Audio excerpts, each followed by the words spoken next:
Bienvenue à ce deuxième Café Destin, aujourd'hui le 10 janvier. Alors, nous sommes une association, un cercle de discussion philosophique, Accord Philo. On existe depuis pas mal d'années. On avait initié cette activité grâce à Jean-Luc Berlet, qui est docteur en philosophie, écrivain aussi, enseignant. Et puis petit à petit, cette association s'est développée et on a aussi lancé le café Tao, ici même, avec Jean-Luc Berlet, qui est plus dans la dynamique Orient-Occident. Et là, en fin d'année dernière, on avait décidé d'essayer d'ouvrir un nouveau cercle de discussion sur des thèmes plutôt ésotériques, le Café Destin. Et c'est la deuxième édition de ce Café Destin. Alors, qui vivra verra. On verra ce qu'il en adviendra du Café Destin. Le premier était avec Franck Lemaire, avec qui j'ai démarré ce Café Destin. Merci à lui et qui nous aide aujourd'hui à la technique. Franck Lemaire avait débuté l'année dernière avec l'énéagramme, un sujet intéressant. Voilà, et il continue lui-même, il fait des formations de son côté, des recherches. Vous pourrez lui parler après dans le débat.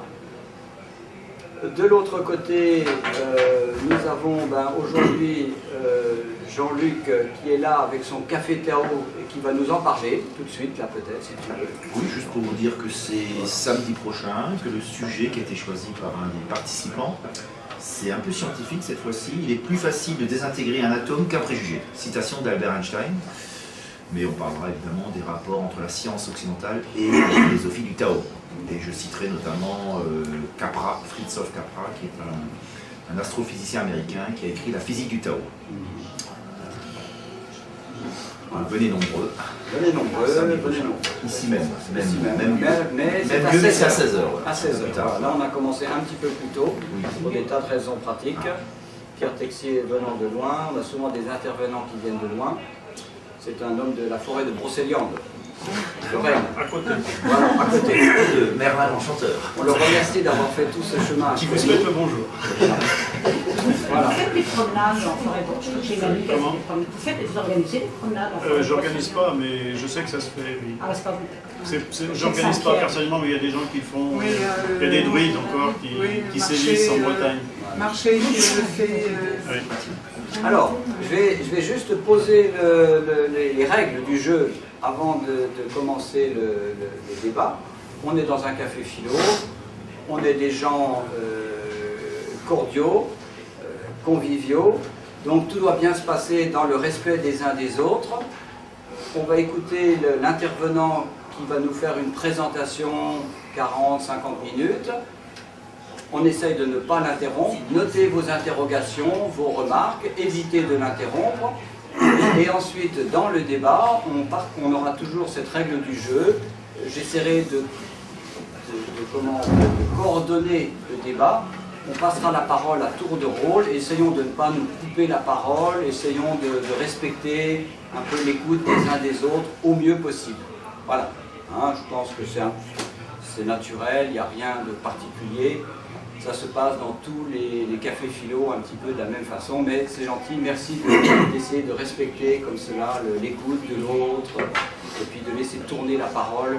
Et quand vous avez des interventions, essayez de ne pas tout dire en même temps, de laisser un peu de temps pour que chacun puisse s'exprimer. Voilà, sans plus tarder, je donne la parole à Pierre Texier. Merci. Voilà. Ça vous dira tout. Oui. On ne va pas tout dire justement parce que la Kabbale est un sujet extrêmement vaste et extrêmement profond, donc ça va être une petite présentation que je vais faire pendant environ 1 heure. Parce que le sujet est tellement vaste et tellement profond qu'il faudrait des jours et plus pour, même pas pour tout dire, les kabbalistes les plus chevronnés, en général, se concentrent d'ailleurs sur un sujet particulier de la Kabbale, mais ne couvrent pas tous les sujets non plus, parce que c'est presque infini. Alors, donc, je vais garder mes notes.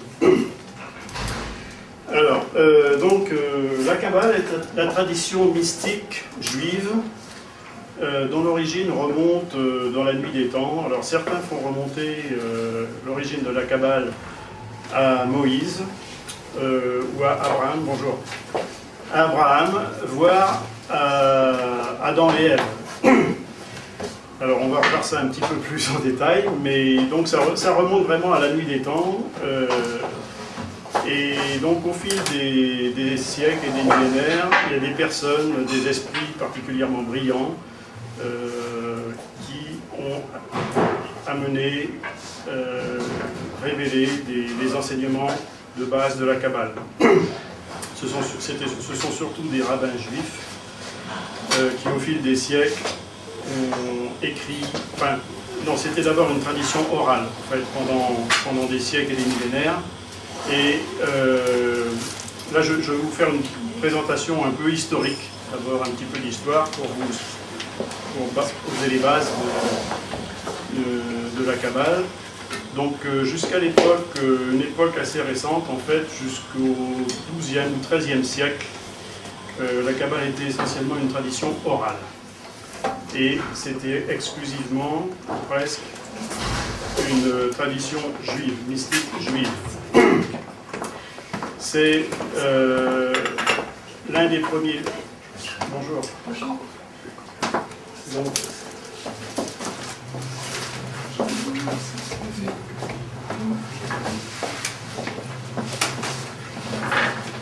alors, c'était donc une tradition orale. Donc, orale, pardon. Qui se transmettait de maître à disciple. Et seuls les hommes de plus de 40 ans, qui étaient réputés pour avoir une bonne moralité, une vie équilibrée, une personnalité bonne, et voilà, avaient le droit d'étudier la Kabbale. Les femmes n'avaient pas le droit d'étudier la Kabbale. Je suis désolé, c'est pas moi qui fais des règles. L'habitude en plus. Et donc, mais ça c'était dans la tradition juive. Et donc ça a été le cas jusqu'à récemment en fait. Hein, il y a quelques siècles tout au plus, un siècle, que les femmes ont commencé à étudier la Kabbale. Donc, on peut estimer aussi on peut dire qu'il y a donc la Kabbale, globalement, hein, la Kabbale philosophique, je ne vais pas l'écrire à chaque fois, Kabbale philosophique, et, excusez-moi, je n'écris pas très bien, et la Kabbale magique.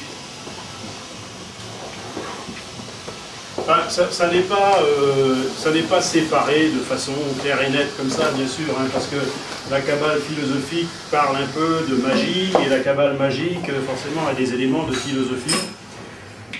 Mais il y a certains kabbalistes qui ont une... Enfin, quand on parle de Kabbale, d'abord, c'est un sujet un peu sulfureux, parce que qui dit Kabbale dit magie, dit sorcellerie... etc., ou pouvoir magique, dont c'est souvent un peu sulfureux. Mais donc, grosso modo, on a la Kabbale philosophique, la Kabbale magique, et c'est plutôt de la Kabbale magique dont on va parler aujourd'hui. Et donc, comme je vous disais, jusqu'au XIIe, XIIIe siècle, la Kabbale était une tradition mystique juive, mais à partir du XIIe, XIIIe siècle, il y a des philosophes ou des philosophes chrétiens, oui, qui ont commencé à s'intéresser à la Kabbale. Alors, parmi ces philosophes chrétiens, on peut citer Pie de la Mirandole, qui a été l'un des premiers à s'intéresser vraiment à la Kabbale chrétienne, à la Kabbale juive, pardon, mais chrétien à s'intéresser à la Kabbale juive et y apporter donc des concepts typiquement chrétiens. Pie de la Mirandole, qui était un jeune, un très jeune philosophe ou chercheur d'origine italienne. En France, il y a eu aussi Raymond Lull, un peu avant d'ailleurs. Raymond Luc a été également un mystique chrétien qui a commencé à s'intéresser à la Kabbale juive, et d'autres comme aussi Jacob Böhm en Allemagne, et plus tard il y a eu John Dee en Angleterre, etc. Donc ces personnes-là se sont intéressées à la Kabbale juive sous ses aspects philosophiques ou magiques, et ont apporté vraiment beaucoup aussi parce que c'était des gens très érudits et qui ont donc pu apporter leur contribution à la propagation de la Kabbale en Europe. Alors,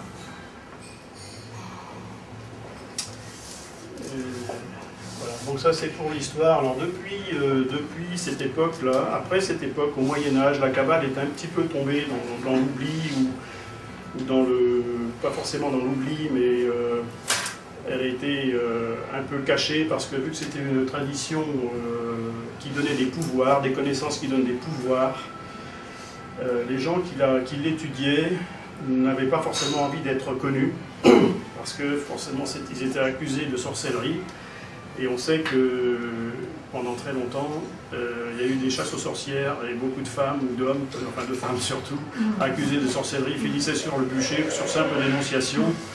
Donc évidemment, il fallait être extrêmement prudent sur l'étude de la Kabbale. Alors, excusez-moi, je relis les notes parce que... Voilà, donc ça c'est pour l'histoire. Donc, et puis depuis un siècle environ, l'étude de la Kabbale s'est beaucoup plus ouverte, enfin même moins d'un siècle d'ailleurs, dans les 60, 50, 70 dernières années.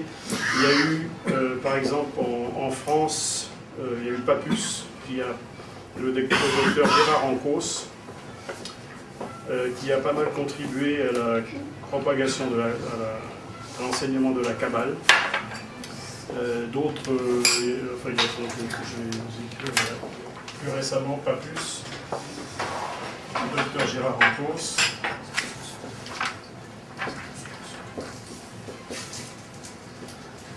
Il a écrit beaucoup de livres sur l'ésotérisme et la Kabbale, l'ésotérisme, la spiritualité un peu. Eliphas Lévy. Eliphas Lévy, qui est également, c'est également un pseudonyme. Son vrai nom, c'était le docteur.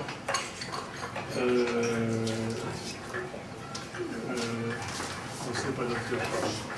Eliphas Lévy, c'était l'abbé Constant. C'était un abbé, à l'origine c'était un prêtre, mais défroqué. L'abbé Constant, qui a écrit plusieurs livres aussi sur la Kabbale. Ça, ce sont des chercheurs plutôt de tendance mouvance chrétienne. Alors, quels sont les enseignements de base de la Kabbale? Comme je vous disais, c'est extrêmement vaste, mais il y a 3 grands sujets qui sont généralement enseignés, 3 sujets qui sont reliés entre eux, qui se rapportent à ce que l'on appelle l'arbre de vie. Alors l'arbre de vie, vous l'avez ici, et vous l'avez sur vos papiers. Je pense que chacun a un papier. Vous donnez le papier qui représente le diagramme de l'arbre de vie. Donc ce diagramme-là est censé représenter, c'est une sorte de microcosme, et qui est censé représenter de façon symbolique la façon dont Dieu a créé l'univers. Donc l'arbre de vie représente, alors il y a énormément de recherches et de discussions, de réflexions sur cet arbre de vie. Donc l'arbre de vie, je vais vous dire ici maintenant, c'est, ici vous avez 10, ce qu'on appelle les 10 séphirotes, qui sont les centres d'énergie, ici en cercle. Donc en haut, vous avez Keter. Puis Hokmar. Ce sont des noms hébreux. Donc Keter signifie couronne, vous avez la traduction. Keter, la couronne, la sagesse, la compréhension. Géboura, c'est le pouvoir. Esed, l'amour. Tiferet, la beauté. Netzar, le triomphe. Hod, la majesté. Hod, le fondement. Malkout, le royaume. Ce sont les attributs de Dieu. Ce sont les centres d'énergie à partir desquels, d'après la Kabbale, Dieu a créé le monde et l'univers. Et non seulement le monde physique, mais également le monde spirituel. Il y a quand même quelque chose qui me gêne tout de suite. La connaissance, elle vient en quelle position? La connaissance ici, date. Celle-ci là? Oui, Celle-ci, ce n'est pas une séphirote. Ah bon, voilà. C'est un centre d'énergie, mais ça n'est pas une séphirote. C'est pour ça qu'elle est en pointillé. Et certains arbres de vie ne la mentionnent même pas. D'accord, Mais Centre d'énergie. oui, c'est un centre d'énergie, mais ce n'est pas une séphirote. Séphirote signifie émanation numérique, ou quelque chose dans le genre. Enfin, je ne parle pas l'hébreu, mais séphirote signifie émanation numérique. Et donc, il y a 10 séphirotes. Alors, ce n'est pas par hasard qu'il y en a 10, parce que le 10, il y a 1 et 0. Donc, le 1, c'est le masculin ou le positif, le 0, c'est le féminin, le négatif, le réceptif. Donc, ça forme un tout complet, en quelque sorte. La Kabbale dit qu'au-dessus de l'arbre de vie, là, il y a ce que l'on appelle, ce qui n'est pas représenté ici, mais ce qu'on appelle en hébreu, alors excusez-moi, il y a quelques mots hébreux un peu difficiles, un peu barbares, mais on appelle l'Ain Sof Or. Alors l'Ain Sof Or signifie la lumière infinie. La lumière infinie. Qui est aussi l'esprit ou la quintessence. Enfin, il y a différents termes que l'on peut attribuer à cette lumière infinie. Donc la lumière infinie, c'est-à-dire l'émanation de Dieu, s'est concentrée en un point. Au début de la création, au Big Bang, quoi, si vous voulez, selon la Kabbale. Ce point, c'est Keter, la couronne. Puis, le point a créé un trait. Donc, le point s'est développé en un trait qui a donné Hokmar. Puis un autre, Binar. Un autre, Tiferet.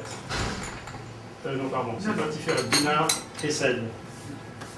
Hesed, Géboura. Géboura, Tiferet. Tiferet, Netzar. Netzar, Hod. Hod, Yesod. Yesod, Malkout. Merci. Alors, ce trajet de la lumière depuis Keter jusqu'à Malkout, que je viens de vous décrire, s'appelle l'éclair de lumière. C'est On peut refaire le petit trajet là. Et alors, donc Keter, c'est la 1. Puis Hokmar, en 2. Binar. Oui. Alors, on passe par date, mais date, ça ne s'arrête pas. Bon, enfin. Hesed, Géboura, Tiferet, Netzar, Tiferet.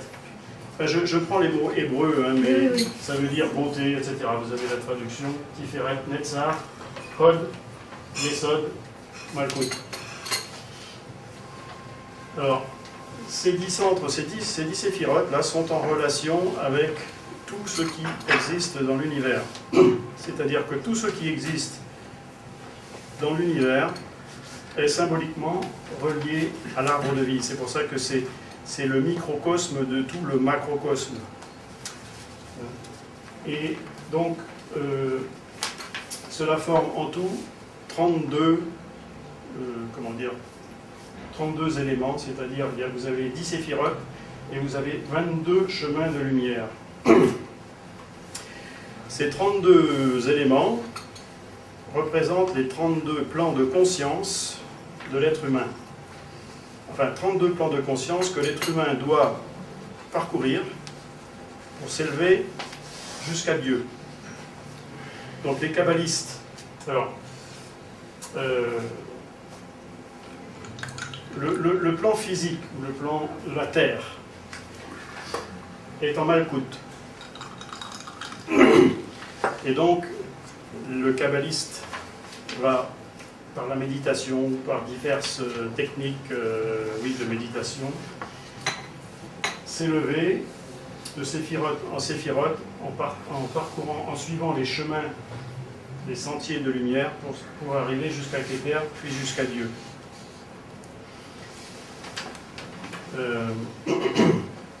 C'est ce qu'on appelle aussi, dans la Kabbale, l'échelle de Jacob. C'est-à-dire que l'échelle de Jacob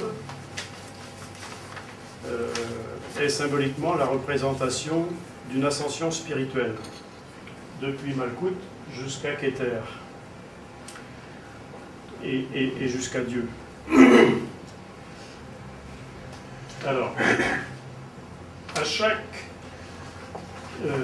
séphiroth correspond un nombre, puisque séphiroth signifie émanation numérique.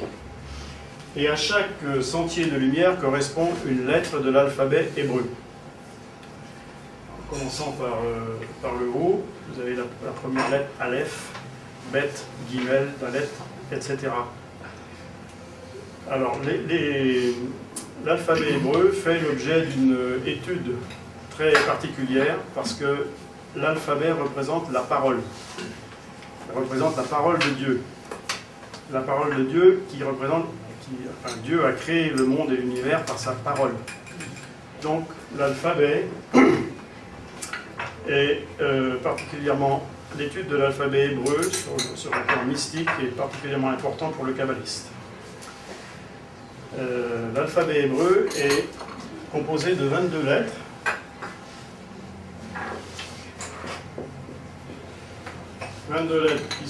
Il y a 3 lettres mères. 3 lettres mères qui représentent symboliquement les 3 éléments fondamentaux de la nature, c'est-à-dire le feu, l'eau et l'air. La terre n'est pas représentée parce que la terre n'est pas considérée vraiment comme un élément, mais comme un support pour ces 3 éléments. Vous avez 7 lettres doubles et 12 simples. Donc, vous voyez que les chiffres 3, 7 et 12 ne sont pas des nombres pris au hasard, ce sont des nombres mystiques, enfin plus importants dans la Kabbale. Puisque 3 représente... Alors, le 3, parce que aussi on peut décomposer l'arbre de vie par 3, c'est-à-dire qu'en haut vous avez ce qu'on appelle la triade supérieure, puis ici la triade intermédiaire et la triade inférieure.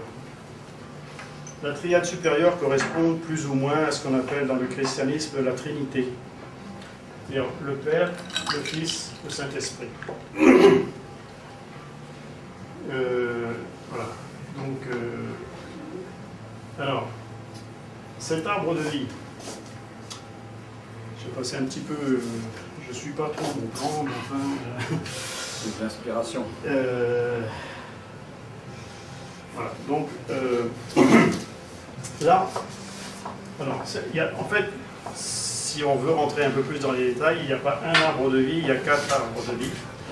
Enfin, qui sont un arbre de vie, mais qui se multiplient sur 4 plans d'existence différents. Ces 4 plans d'existence sont... alors, je ne vais pas vous donner les termes hébreux, je veux la traduction directe en français, parce que c'est émanation. L'émanation, c'est-à-dire que c'est le premier arbre de vie qui a été créé, ou à partir duquel premier arbre de vie à partir duquel Dieu a créé à un niveau invisible, abstrait, spirituel. Il n'y a rien de substantiel, de concret, de physique dans ce premier arbre de vie en quelque sorte. Le deuxième arbre de vie oui, le deuxième arbre, enfin le deuxième plan d'existence plus exactement, s'appelle la création.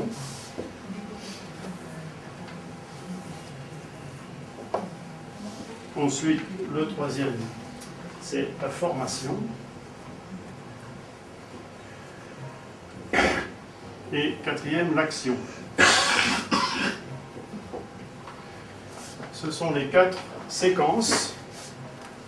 Émanation, création, formation, action, ce sont les 4 séquences, en quelque sorte, que Dieu, au cours desquelles Dieu s'est manifesté dans l'univers, dans sa création. Alors ces termes, enfin, je vais vous donner les termes hébreux quand même, au cas où vous voudriez étudier la Kabbale par vous-même, ça vous guidera un peu plus. Donc, émanation, c'est Atzilut, Beria, Yetzira et Asiya. Bon, je ne sais pas si vous voulez les noter, c'est voilà. Alors, l'arbre de vie au niveau de l'émanation, que voici. Ensuite, il y a donc un autre arbre de vie, en quelque sorte, au niveau de la création, mais qui va s'imbriquer en dessous, ici. C'est-à-dire que le Kéter, dans l'arbre de vie, au niveau de la création, va être au niveau de Tiferet. Et puis, Okmar va être Netzar, Binar va être Hod. Donc pour le deuxième arbre de vie qui vient en dessous, je ne sais pas si vous voyez ce que je veux dire. Et même chose ensuite pour l'arbre de vie au niveau de la formation et l'arbre de vie sur le plan de l'action. Donc il y a 4 arbres de vie imbriqués les uns dans les autres. Bon, ça n'est pas dans tous les enseignements de la Kabbale, mais ça dépend parce que bon, la Kabbale c'est extrêmement vaste, encore une fois, et donc vous avez beaucoup de variantes selon les auteurs, selon les traditions. Mais c'est quand même, en général, alors, émanation, création, formation, action, aussi, on peut rapporter cela aux 4 plans d'existence dans l'être humain, c'est-à-dire spirituel, mental, émotionnel, physique, ou les 4 éléments de la nature, le feu, l'air. Attendez. Oui. Spirituel. Spirituel. Oui. Mental. Oui. Émotionnel. Physique.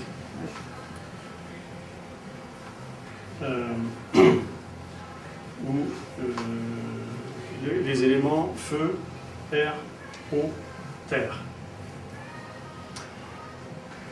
Ce sont des correspondances. Il ne faut pas y voir des parallèles exacts et précis, mais... Terre, le dernier. Pardon? Le dernier, excusez-moi. Terre.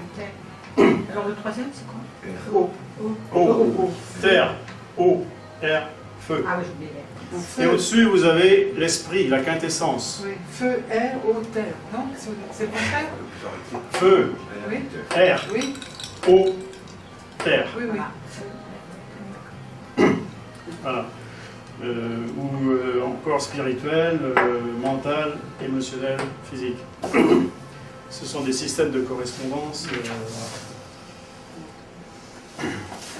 Voilà. C'est-à-dire que l'esprit, l'Ain Sof Or,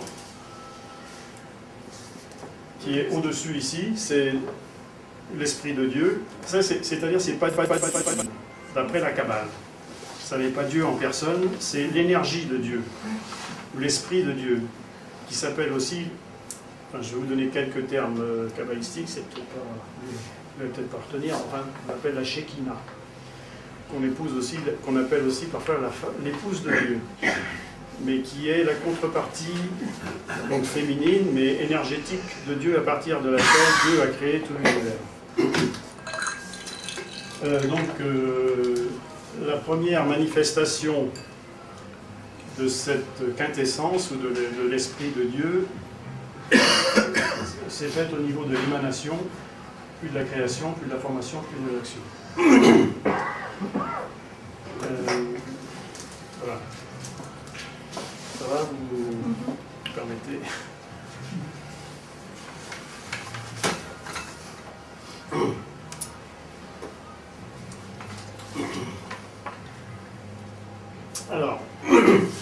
je vais en venir un peu plus profondément sur le sujet, à savoir la création, la création et l'existence du monde spirituel des anges, des archanges, qui sont tous reliés à l'arbre de vie. Alors, vous savez sans doute que cette tradition en fait vient, la connaissance des anges, des archanges vient probablement de Babylone, à l'occasion du séjour des Juifs de la déportation à Babylone. C'est probablement de cette période que l'enseignement sur les anges, le monde spirituel a été plus... Enfin, a été introduit dans la tradition juive. Chaque séphirote comprend 8 archanges qui sont eux-mêmes les chefs, 9 archanges, 10, excusez-moi, 10 qui sont les chefs, ceux qui gèrent la sphère spirituelle et dont vous avez entendu parler pour certains. Et ils dirigent chacun 8 archanges qui sont eux-mêmes les chefs de millions, on ne sait pas combien, de millions ou de milliards d'anges. Vous me suivez? Donc,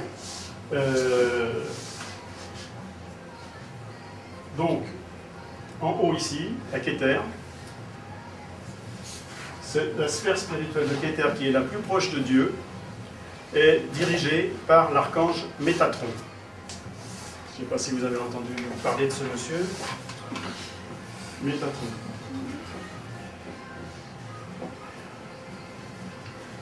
Alors, qui est Métatron? Métatron, avant de s'appeler Métatron, si j'ose dire, il s'appelait Enoch. C'est le prophète Enoch. Alors, ça peut paraître curieux qu'un prophète, un homme, en fin de compte, qui était probablement un prince, à une époque, un prince en Mésopotamie, qui a écrit le livre d'Enoch, bien sûr. Et la Bible dit que Enoch n'est pas mort, mais il a été enlevé par Dieu au ciel. Donc, le prophète Enoch, le patriarche Enoch, est devenu l'archange Métatron pour diriger qui est le plus proche de Dieu, pour diriger la sphère spirituelle de Keter, et par là même tout l'arbre de vie, toutes les sphères spirituelles de l'arbre de vie. Alors, vous me direz, avant Métatron, avant Enoch, donc qui était là, à sa place? Alors, selon certaines traditions kabbalistiques, c'était Lucifer. Puisque Lucifer a chuté, la place était vacante. Donc, Dieu a demandé au patriarche Enoch de prendre la place de Lucifer, en quelque sorte.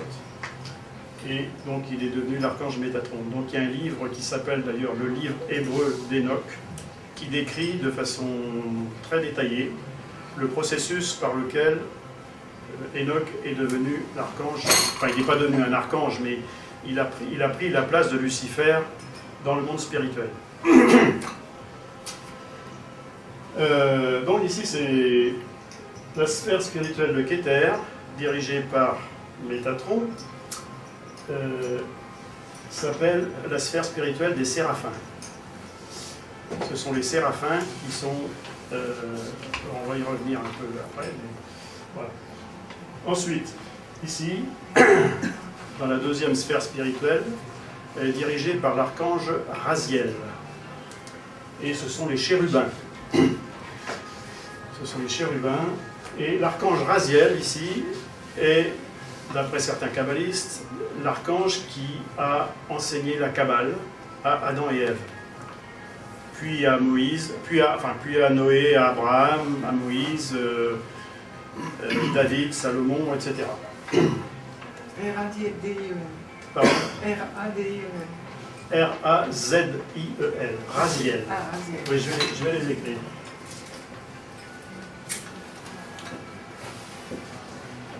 Raziel.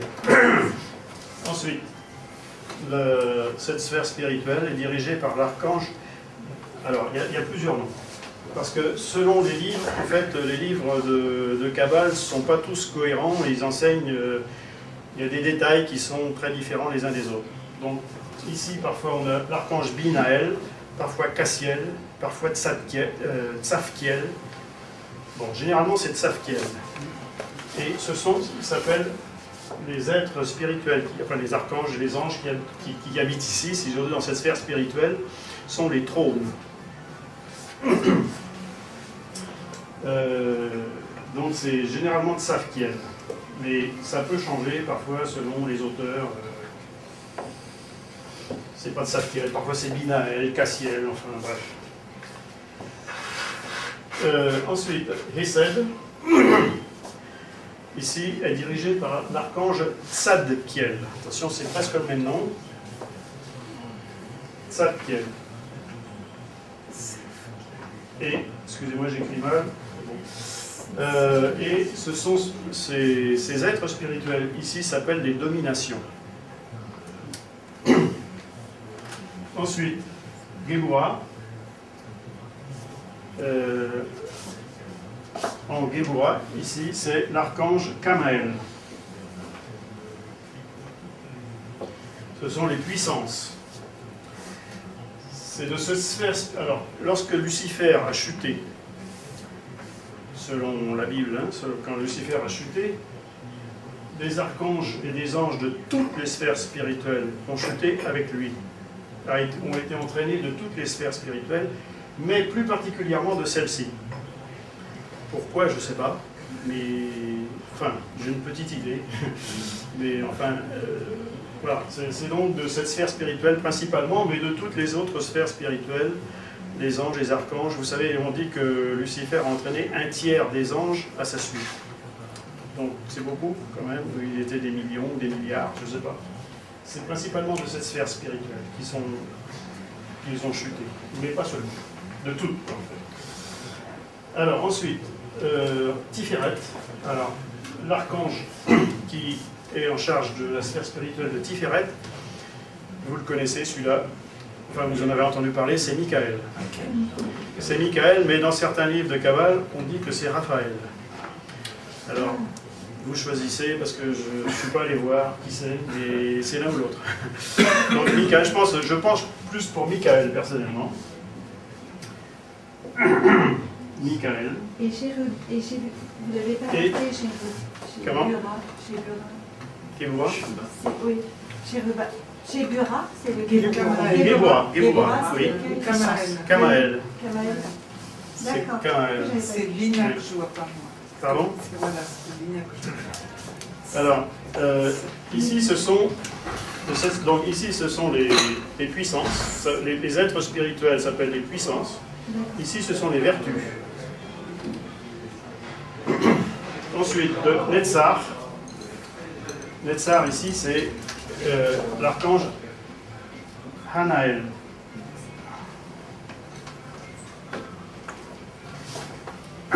Et ce sont les principautés. On les appelle les principautés. Ensuite, ici en Hod. Hod, alors vous le connaissez également, puisque c'est Raphaël. Raphaël, alors, Raphaël ou Michael, parce que quelquefois il y a une confusion selon les livres entre les deux. Raphaël, qui s'appelle, enfin le nom Raphaël, c'est parce que chaque nom en fait a une signification. Bon, je ne me souviens pas de tous, mais enfin, Raphaël, je sais que ça signifie le guérisseur de Dieu, ou le médecin de Dieu. C'est-à-dire que c'est le patron des médecins, des guérisseurs, etc. Michael, c'est... Michael, il est représenté souvent avec une épée terrassant le dragon, donc c'est plutôt la force, la puissance, la combativité. Ensuite, donc, alors Raphaël, ce sont les principautés. Non, attendez, parce que j'en ai très. Hod. Raphaël, oui. Raphaël, c'est les archanges. Raphaël, c'est Hod. Pardon? C'est Raphaël, ce sont les archanges. Oui, Raphaël, c'est... C'est les archanges. C'était Jésus. Yesod. Alors... Raphaël, c'est les J'ai archanges. vu quelque chose que je cherche là.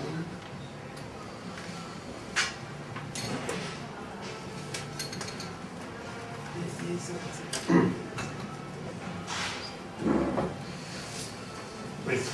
Alors, ici en mode, ce sont les archanges. Ici, c'était les principautés, les archanges. Ensuite, Yesod. Donc, Yesod, l'archange qui gouverne cette sphère spirituelle, vous le connaissez aussi, c'est Gabriel. Avant, je me suis trompée, j'ai mis Raphaël. C'est pas grave, il vous en voudra pas. Alors, Gabriel, ici, est en charge de, de cette sphère spirituelle qui s'appelle Yesod et qui sont les anges, tout simplement, et qui sont les plus proches de la terre, qui est ici. Celui qu'on connaît le plus, on dit toujours l'ange Gabriel. Pas toujours, il y a aussi Michael, le Mont Saint-Michel, a été soi-disant inspiré par Raphaël aussi, de temps en temps se manifeste. Les autres aussi, mais on les connaît moins. Mais c'est surtout, c'est 3 ou 4, enfin, il y en a encore un autre. Donc le dernier, quoi, c'est ici en Malkout, c'est la Terre. Alors, la Terre, ce ne sont pas les êtres spirituels, c'est nous, quoi. Ce sont les êtres humains, tout simplement. Il n'y a pas de... Il n'y a pas d'ange ou d'archange ou de séraphin ou de chérubin, ce sont les êtres humains qui ont une dimension spirituelle aussi et qui sont dirigés, la sphère, la dimension spirituelle de la vie sur Terre est gouvernée par un autre ange, mais qui était un homme également auparavant, qui s'appelle Sandalphon. Sandalphon, c'est un drôle de nom, Sandalphon. Ou parfois certains livres de Kabbale parlent de l'archange Uriel. Uriel, oui, mais généralement c'est Sandalphon, mais c'est parfois Uriel. Ou alors quelquefois Uriel, on le trouve ailleurs, on le trouve en Netzar ou Hokmar, ça dépend. Parce que c'est pas tous les livres de Kabbale disent pas tous la même chose, malheureusement. Donc Sandalphon était également un homme avant de prendre cette position d'archange. C'était le prophète Élie, qui, comme Enoch, n'est pas mort, d'après la Bible, mais a été élevé au ciel par Dieu directement. Alors on dit que Sandalphon et Métatron sont comme des frères jumeaux, enfin pas jumeaux, mais comme des frères. Voilà. C'est-à-dire que avant d'occuper cette position dans l'arbre de vie, dans les sphères spirituelles, c'était des êtres humains qui ont accepté de prendre cette position. Alors, il y a une autre système de correspondance dont je voudrais vous parler aussi par rapport à l'arbre de vie.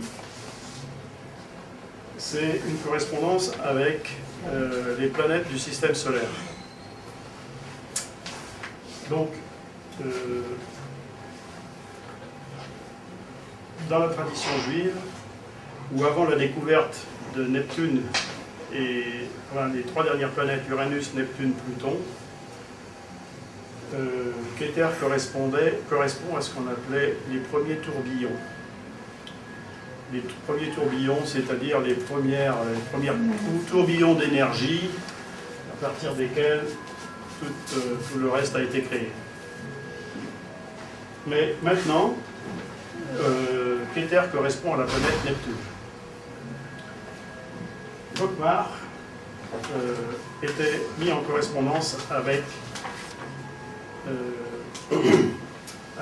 le zodiaque. Les 12 signes du zodiaque. Maintenant, c'est la planète Uranus. Binah, c'est Saturne. Qui ça? Les trônes. Alors ça, c'est une sphère spirituelle.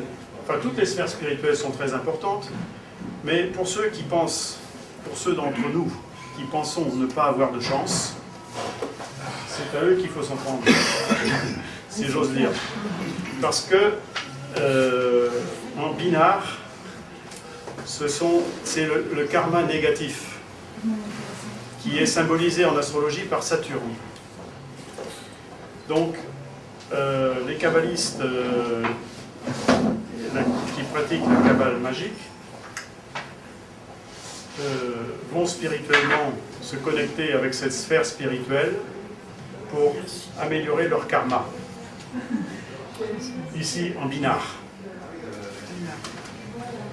Date, c'est Pluton. La connaissance, c'est Pluton, mais ça n'est pas une séphira, encore une fois. Quand on dit des séphirotes, une séphira. Mais c'est simplement... Alors, pourquoi c'est là? Parce que la Terre est ici, mais avant la chute, la Terre était ici. D'après certains kabbalistes, encore une fois. Mais ils ne sont peut-être pas tous toujours d'accord sur ce point. Mais bon. Donc Date correspond en astrologie à la planète, enfin Pluton qui n'est plus une planète d'ailleurs, mais enfin, bon, c'est une question de convention scientifique, astronomique. Hesed, c'est Jupiter. Geburah, c'est Mars.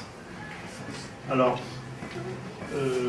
c'est de cette sphère spirituelle, comme je vous disais, que beaucoup d'anges ont suivi Lucifer. Parce que Mars aussi représente la combativité, l'agressivité, la guerre, etc. Donc,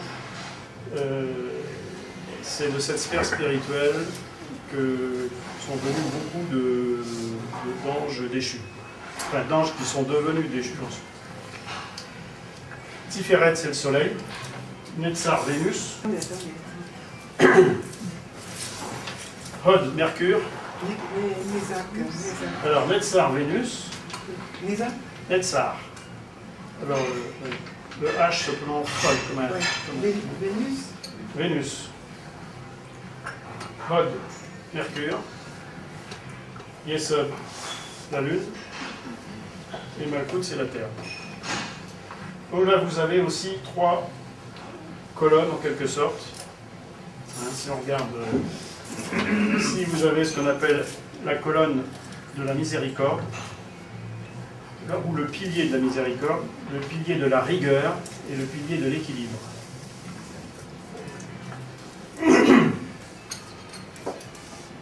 Alors, donc on a parlé des chefs, oui. Tiferet, c'est quelle planète? Tiferet, c'est le soleil, avec Michael.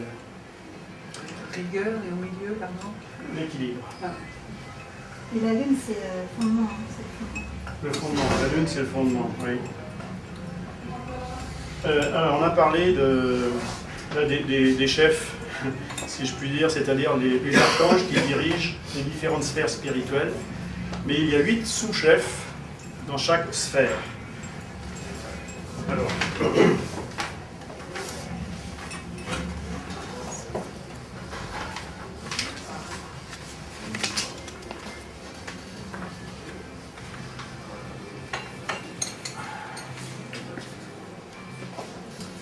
Donc, il y a 9, il y a 10 sphères spirituelles, et 8 archanges, sous-chefs, enfin je ne sais pas comment on peut les appeler, dans chaque sphère, n'est-ce pas? Alors, comment les connaît-on? Alors, il y a un passage dans la Bible, grâce auquel on peut les connaître tous, c'est-à-dire 8 archanges, mais dans 9 sphères, à part Malkout. Donc ça fait 8 x 9, 72. 8 archanges par 9 égale 72. 72 archanges en tout. Alors comment peut-on les connaître? Comment les connaît-on? On les connaît grâce à un passage de la Bible dans l'Exode. C'est Exode chapitre 14, versets 19, 20, 21. Oui. 14, quelqu'un connaît, non? Alors, pourquoi bon, j'ai pas la Bible, mais enfin, vous regarderez si vous voulez. C'est trois versets. Passage où il y a une colonne de feu et une colonne de nuée. 19, 20, oui. 21. Exode. Pardon. Exode.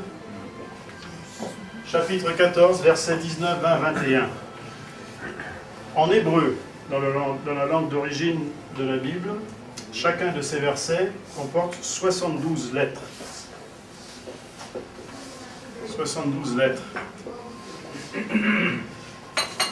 On lit, l'hébreu se lit de droite à gauche. C'est-à-dire d'ici, dans ce sens.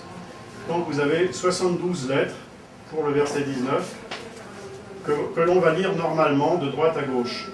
Le verset 20, 72 lettres, mais qu'on va lire de gauche à droite. Et le verset 21, à l'inverse, on va le lire normalement dans l'hébreu, c'est-à-dire de droite à gauche à nouveau. Donc on va avoir 3 lettres, et en hébreu, bien sûr. Puisque chacun des versets fait 72 lettres, donc on va avoir 3 fois 72. Et on va ajouter le suffixe « ya » pour les anges féminins et « elle » pour les anges masculins. Donc vous voyez, pour ceux qui se demandent si les anges ont un sexe, ben, vous avez la réponse. D'après la Kabbale, ils en ont. Il y a environ 32 anges féminins et 40, enfin c'est pas environ, c'est précisément 32 et 40. Et on les voit, on les trouve où? On les trouve dans le... Ben, on les trouve dans l'Exode, mais il faut parler l'hébreu couramment. Hein. D'accord. Donc, Exode, chapitre 14, versets 19, 20, 21. On lit dans le sens normal de l'hébreu, c'est-à-dire de droite à gauche, puis dans le sens inverse, c'est-à-dire de gauche à droite, puis à nouveau de droite à gauche. On obtient 3 lettres en hébreu, en lisant verticalement. Hein, pardon, je ne vous ai peut-être pas précisé. Donc, en lisant, enfin en associant les lettres à la verticale, ensuite on ajoute ya et elle. Alors, quand ajoute-t-on ya, quand ajoute-t-on elle, je ne sais pas. On ne le voit pas en fait, dans la Bible traduite en français, on ne les voit pas ya et elle. Non, ni dans l'hébreu d'origine. On voit seulement les lettres comme ceci. Mais c'est ensuite les kabbalistes qui ont défini, je ne sais pas comment, ya pour les anges féminins, donc, et elle pour les masculins. Ah, vous avez dit le contraire. Oui, c'est pour ça. J'ai dit le contraire? Oui. Ah bon, excusez-moi. À un moment donné, oui, c'est pour ça. Oui, excusez-moi. Ya, c'est féminin, elle, c'est masculin. Je me disais, pour une fois, les femmes, C'est ce que j'ai dit? Les femmes sont plus fortes. Je me suis peut-être trompé, hein. Bon, excusez-moi. Bon. Bref, je corrige si je me suis trompé. Non, c'est féminin et masculin. Alors, féminin, ya, masculin, elle. D'accord. Il n'y a pas, dans les archanges, les dirigeants, il n'y a pas d'archange féminin, pardon, par contre. Hein, puisqu'il y a Métatron, Raziel, Tzadkiel, Gabriel, Michael, sont tous masculins. Mais... Ça, je sais pas. Voilà, donc, vous avez 72, alors, 72 anges, archanges, sur tout l'arbre de vie.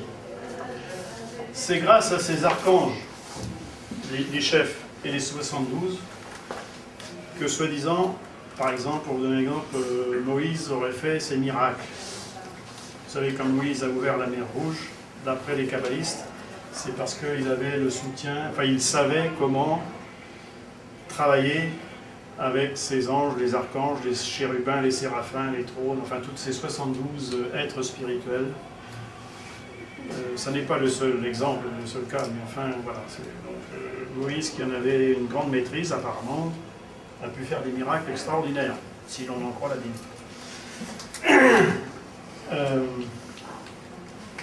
Chacun de ces 72 êtres spirituels dirige 5 degrés du zodiaque.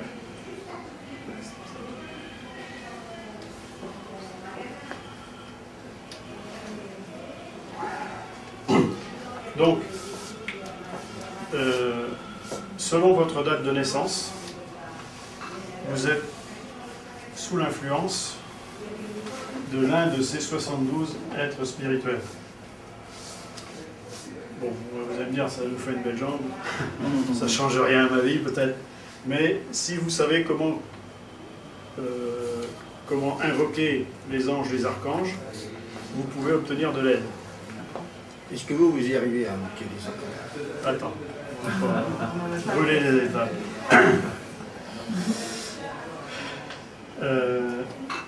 Parce que les anges et les archanges ont été créés par Dieu pour aider, soutenir, réconforter les êtres humains, guider les êtres humains. Donc, invoquer les anges et les archanges, si on sait comment faire, on est susceptible de recevoir de l'aide et des bénédictions.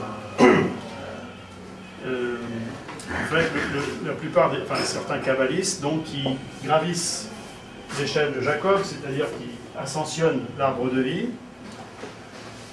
vont... alors il y a plusieurs méthodes, il y a de nombreuses méthodes, il y a de nombreuses façons de procéder. Mais en sollicitant tel ou tel ange, tel ou tel archange, va lui demander de l'aide sur tel ou tel, selon ses besoins, dans telle ou telle sphère, ou tel et tel besoin de sa vie. C'est-à-dire que si par exemple il y a un problème de santé, eh bien il va solliciter Raphaël par exemple. S'il y a un problème de sentimental, ça va être l'archange Anaël.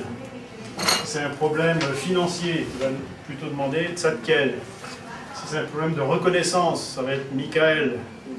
Si c'est un problème, une question de connaissance intellectuelle ou autre, il va demander à Raziel, etc. Ou s'il a besoin de plus de combativité, d'énergie dans sa vie, ça va être Kamael, etc.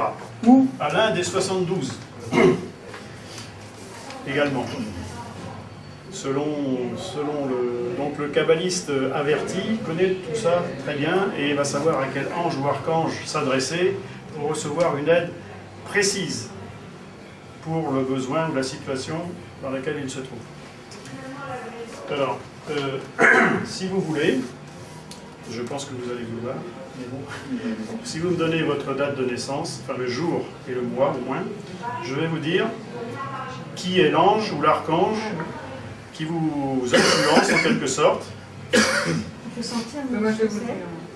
Attendez, alors, selon votre date de naissance, je vais vous dire. Pas donner l'année, mais... Vous n'êtes pas obligé de me donner l'année. Ah, Vous me donnez au moins le jour et le mois, ça je suis obligé. 10 août. 10 août. 18 février, comme c'est... Alors attendez, pas tous en même temps, parce que je vais vous dire rapidement. Alors, il s'agit plus ou moins de l'ange gardien. Plus ou moins de l'ange gardien, mais il faut savoir qu'il y en a 3. Il y en a, là, celui que je vais vous donner, c'est l'ange sous laquelle, vous êtes sous l'influence de cet ange sur le plan essentiellement physique. Parce que selon l'heure et le jour où vous êtes né, mais là je ne vais pas rentrer là-dedans parce qu'il y a un calcul à faire, il y a également un ange qui influence sur le plan psychique et un autre sur le plan spirituel. Mais ça fait l'objet d'un petit calcul et on ne va pas avoir le temps de Je peux au moins avoir le titre du livre, comme ça je pourrais conclure. Oh, ben, vous l'avez. Lumière sur la Kabbale de Viria. Lumière sur la Kabbale. Oui. Lumière sur la Kabbale. Voilà. Non mais alors il faut savoir que c'est plus ou moins ça parce que, encore une fois, ça c'est le plan physique, il y a le plan émotionnel, spirituel, et puis en fait, tous les anges et archanges ont une influence sur nous, sans exception. Tous. Mais ça, c'est celui qui domine, quoi. Ou l'un des dominants, en tout cas. Pierre, oui. ce que vous lisez, c'est les attributs de l'archange, pas de la personne. Ce sont les attributs que l'archange va influer sur la personne. Ah, d'accord. De façon nuancée, quand même, hein, mais c'est ça. Bon, donc, vous avez compris, chacun a... En fait, ça, c'est... Un ange, c'est ce que j'ai dit, c'est surtout sur le plan physique, mais il y en a un autre, donc ça fait l'objet d'un calcul que on ne va pas pouvoir faire, pour l'influence qui est un autre archange, en principe, un autre ange, mais un autre archange sur le plan émotionnel, et encore un autre sur le plan spirituel. Donc il y en a 3, principalement, bien que, comme je vous disais, tous ont une influence sur nous, en fait. En fait, il y a encore énormément plus de choses à dire sur ça, mais on est limité par le temps. Ce que je voudrais dire aussi, attendez que j'ai pas le temps. Alors, il y a donc... ah oui. Chacun des anges, dont je vous ai cité quelques noms, chacun des 72, a en fait 3 noms. Le nom divin, le nom kabbalistique et le nom ordinaire, le nom commun. Ce que je vous ai donné, c'est le nom commun. Ça, ce sont les humains qui ont décidé ça. Ce sont les kabbalistes, oui, les humains. Mais ce sont des humains qui ont contacté ces anges, ces archanges, pour certains. Pour les invoquer, il est mieux, mais pas indispensable, de connaître leur nom divin. Mais ça n'est pas indispensable, mais c'est mieux. À défaut, on les appelle par leur nom ordinaire ou le nom kabbalistique, qui se ressemblent un peu. Hein, mais, voilà. Parce que les noms divins sont essentiellement axés sur les voyelles, sur les sons. Alors pourquoi? Parce que on dit que Dieu a créé par sa parole, dont les sons émettent une vibration créatrice. Donc en émettant certains sons d'une certaine façon, en faisant vibrer le nom de l'archange en fait, ou de l'ange, c'est de cette façon que l'on peut les appeler. Certains livres vont vous dire, si vous voulez entrer en contact avec votre ange gardien ou tel ange, etc., vous essayez, vous méditez, vous l'appelez, vous lui parlez, etc. Bon, c'est une méthode, mais bien souvent c'est quand même un peu léger. Il faut aller un peu plus profondément dans la méditation pour pouvoir entrer en contact avec les anges ou les archanges. Alors, la plupart des livres de magie ou de Kabbale vous donnent tout un protocole très compliqué, assez compliqué, de sons, de couleurs, de parfums, de cercles magiques, de noms kabbalistiques, etc., etc., etc. Si bien que c'est un casse-tête assez compliqué pour invoquer les anges. Mais en fait, on peut simplifier et on peut simplifier. Tout le protocole qui est donné dans les livres de Kabbale ne sont pas à respecter, enfin, ne sont pas tout n'est pas indispensable pour pouvoir contacter les anges, les archanges. Mais il y a quand même un minimum de conditions requises. Ce minimum de conditions, c'est surtout une purification de soi-même et de l'environnement spirituel. Alors, il existe plusieurs façons de se purifier soi-même avant d'entrer en contact avec les anges et les archanges. Il ne faut pas chercher à rentrer en contact directement, sans se purifier, sans être préparé ou sans être accompagné de quelqu'un d'expérimenté. Ça peut être dangereux. Vous pouvez basculer de l'autre côté, et bon, je ne vais pas dire que vous n'allez pas y revenir, mais ça peut quand même perturber l'esprit assez sérieusement. Donc, même en se purifiant soi-même, il arrive souvent qu'il y ait un certain déséquilibre énergétique après. Pourquoi? Parce que entrer en contact avec le monde spirituel, c'est un peu comme si vous alliez faire un plongeon dans l'eau. Si vous ne savez pas nager, vous êtes en danger, vous risquez d'avoir des gros problèmes. Si vous contactez les anges, les archanges, c'est un peu pareil. Si vous ne savez pas nager, entre guillemets, spirituellement, vous allez être confronté à certains problèmes. Pour se purifier, il y a plusieurs techniques, il y a plusieurs façons de le faire. Je vais vous en donner une ou deux, je ne sais pas, on a le temps encore ou pas? Purification. Oui, bon, brièvement, et puis après on va entrer dans le débat, peut-être qu'on aura l'occasion après de réaborder tout ça. D'accord. Alors, je vais vous indiquer une méthode kabbalistique et une méthode kabbalistique chrétienne. Simple.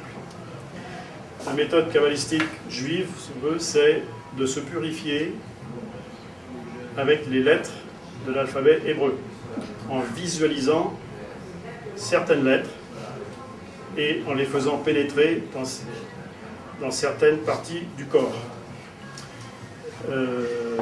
Certes, chaque lettre de l'alphabet hébreu, les 22 lettres, sont en affinité ou en association avec certaines parties du corps, humain, et aussi vibre selon une certaine couleur. Alors, exemple, il est mon bouquin. La première lettre, c'est Aleph, et la première lettre, c'est dans la poitrine, qu'il faut la méditer pour se purifier. Voilà. C'est en couleur bleu ciel. La deuxième lettre, Bet, c'est... Alors, il y a plusieurs correspondances avec le corps humain, la rate, les oreilles, la vessie, l'estomac, les glandes sexuelles, les jointures. En bleu nuit. Comment ça s'écrit Bet, B, la première lettre à la poitrine, ça se Aleph. calligraphie comment? Comme ça. Oui, bon, d'accord. Mais Aleph, En français, Aleph, Aleph, c'est A en français, mais Aleph, c'est A-L-E-P-H. oui. Aleph, c'est la première lettre. Donc la deuxième, bon, je vous ai dit, il y a une correspondance avec différentes parties du corps. C'est bleu foncé, bleu nuit. La troisième, c'est en violet, et ça correspond dans le corps humain au foie, les fonctions digestives, le sang, les artères, la semence, etc. Donc je ne vais pas toutes les énumérer, mais c'est une façon que les kabbalistes, par la méditation, pratiquent pour se purifier, avant d'entrer en contact avec le monde spirituel. Alors, voilà, donc ça c'est une méthode de kabbalistes, certains kabbalistes, je dis parce qu'il y a beaucoup de méthodes. Une autre méthode, la méthode chrétienne, enfin l'une des méthodes chrétiennes, c'est avec le Notre Père, que on connaît peut-être pas tous, mais peut-être plus ou moins quand On a même. connu, Hein, Notre Père qui êtes aux cieux, donc on va en méditation faire entrer ces paroles au-dessus de la tête. En méditation, on va Notre Père qui est aux cieux en se concentrant sur un centre d'énergie au-dessus de la tête. Que ton nom soit sanctifié au centre de la tête. Que ton règne vienne au niveau du cou, du chakra de la gorge. Que ta volonté soit faite sur la terre comme au ciel, au niveau de la poitrine. Donne-nous aujourd'hui notre pain quotidien dans l'estomac. Le pain, ça va dans l'estomac, justement.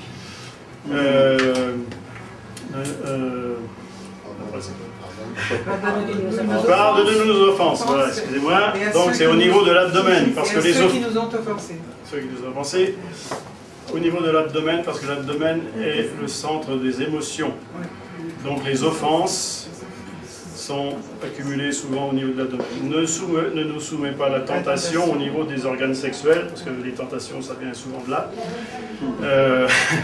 Mais délivre-nous du mal. Délivre-nous du mal, voilà. Et nous délivre-nous du mal. Voilà. Ainsi soit-il. Ainsi soit-il. Merci. Délivre-nous du mal. Voilà, donc, excusez-moi, j'ai du mal à me souvenir. Et pourtant.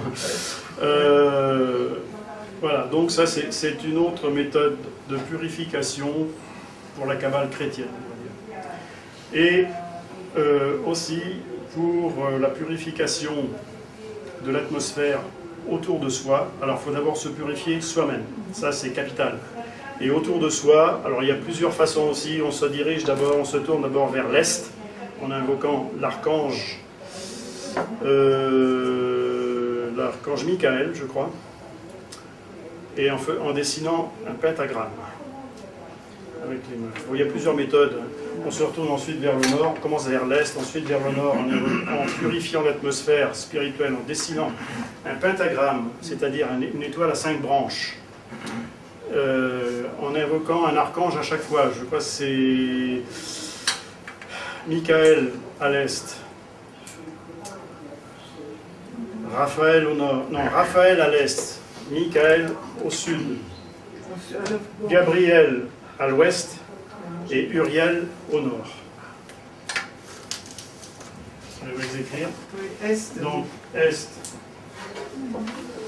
Michael. Ah bon, c'est Michael à est, c'est sûr. Oui, c'est Michael. Ensuite, au nord. Non. Ah non, excusez-moi, Raphaël. Oui, c'est ça. Raphaël. Non. Raphaël au nord. Au sud. Non, à l'ouest. Oh, on va pas y arriver. Alors, à l'ouest. Gabriel. Au sud, il y en a deux, parce que c'est l'étoile à 5 branches. Et au sud, il y en a deux, Oui, mais on dessine une étoile à 5 branches à chaque fois. Oui. En se tournant d'abord vers l'est, on fait l'étoile à 5 branches, on appelle l'archange. Enfin, je ne vais pas vous donner tous les détails parce que. Et au sud, alors? Au sud, pluriel. Voilà, pour purifier l'atmosphère. Bon. Alors, si on ne se purifie pas soi-même, enfin, si on ne prend pas ces précautions, et même en les prenant d'ailleurs, il y a souvent un déséquilibre énergétique qui se produit en soi. C'est-à-dire que pendant quelques heures au moins, voire quelques jours, vous avez passé de l'euphorie à la dépression. C'est-à-dire, on se sent vraiment euphorique, mais on n'a rien fumé, on n'a rien bu, mais on se sent super heureux, super euphorique pendant quelques heures ou quelques jours. Parce qu'on a invoqué, on a été en contact avec des anges célestes.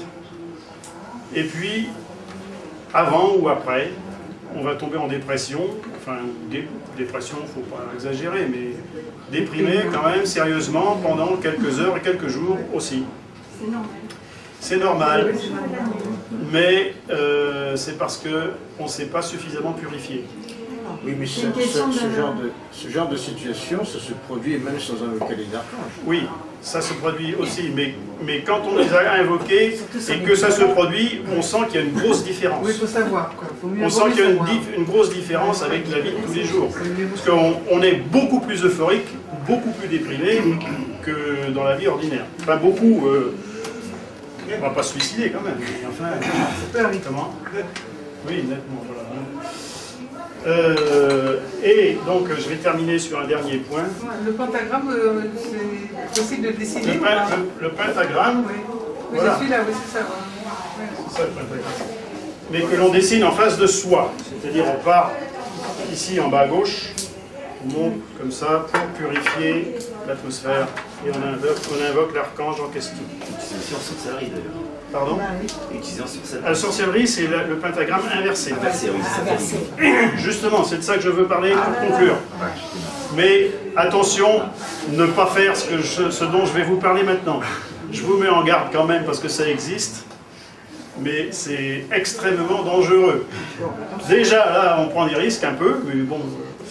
Mais si parce qu'il y a l'arbre de vie et il y a aussi l'inverse, c'est-à-dire l'arbre de mort. Mais attention, il n'y a pas deux arbres. Il y en a un seul, c'est l'arbre de vie. L'arbre de mort étant en quelque sorte l'ombre de l'arbre de vie. Mais dans la Kabbale, il n'y a pas deux arbres, il n'y en a qu'un. Les séphirotes, ce ne sont pas des séphirotes, ça s'appelle des clifotes. Enfin, je vous donne les noms que vous aurez oubliés demain, mais enfin, c'est pas grave. Les clifotes, et chaque clifote dans l'arbre de mort est dirigé aussi par, non pas par un archange déchu qui s'appelle un démon, dont vous avez entendu parler. Enfin, il y a Lucifer, il y a Satan, il y a Belzébuth, il y a Baal, il y a Mammon, etc. Là, il y en a un pour chaque... voilà. À l'époque de David et Salomon, peut-être avant et après, enfin sûrement après, mais à l'époque de David et Salomon, il y avait une sorte de science magique qui consistait à appeler les démons pour les forcer à revenir vers Dieu. Et ça existe encore à l'heure d'aujourd'hui. C'était pas de la sorcellerie, c'était vu que l'homme a le pouvoir de diriger les anges, les archanges, le monde spirituel. Certains kabbalistes de l'époque, et aussi après d'ailleurs, appelaient certains démons donc, pour les obliger, pour les forcer à faire la volonté de Dieu et donc les ramener vers Dieu. Cette science magique a été perdue presque complètement. Et en fait, c'est devenu, ou ce qu'il en est resté, c'est plutôt la sorcellerie ou la goétie. On dit la goétie ou la sorcellerie, qui est l'invocation des démons, mais auquel je vous mets vraiment en garde. Enfin, bon, ça peut être extrêmement dangereux. Mais l'idée, en fait, est quand même bonne de vouloir appeler les démons pour les ramener vers Dieu, mais il faut être extrêmement fort, extrêmement expérimenté et extrêmement doué pour arriver à ce niveau de maîtrise. Voilà, donc il y aurait encore beaucoup à dire, mais je vais peut-être m'arrêter là. Merci beaucoup. Pour cette petite présentation. Voilà.